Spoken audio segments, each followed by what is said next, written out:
நான் வந்து பாத்தீங்கன்னா சேலம் வந்தேன். இப்ப வந்து சேலம் ஆத்தூர் ராசிபுரம், அது ராசிபுரத்துல இருக்கோம். எங்களோட சொந்தக்காரங்க வீட்டுக்கு வந்தோம். இவ்வளோ பெரிய நவாப்பழ மரம் நான் பார்த்ததே கிடையாது.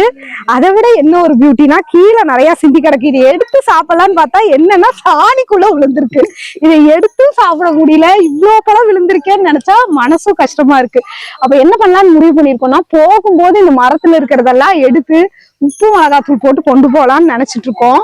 எவ்வளவு பெரிய மரம் பாருங்க, அந்த மேல வரைக்கும் எடுத்துருங்க சரண்யா.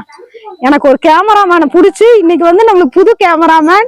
வீடியோ கொஞ்சம் அப்படி இப்படி இருந்தாலும் மன்னிச்சு விட்டுருங்க மக்களே. உங்க வீட்டு பிள்ளையா நினைச்சு மன்னிச்சு விட்டுருங்க.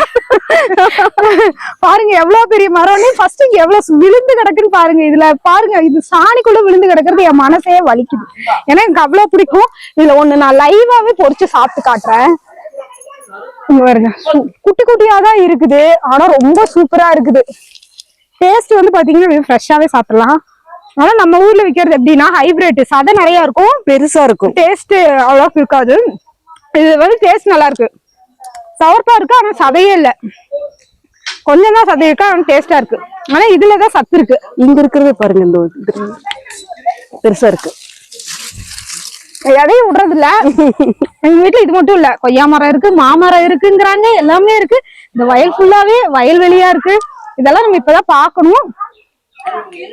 ஆடு மாடு எல்லாமே வச்சிருக்காங்க. ஒவ்வொன்றும் ஒவ்வொரு வீடியோல காட்டுறேன், சரிங்களா? அப்படியே கொஞ்சம் நம்ம பேஜையும் ஃபாலோ பண்ணிக்கோங்க.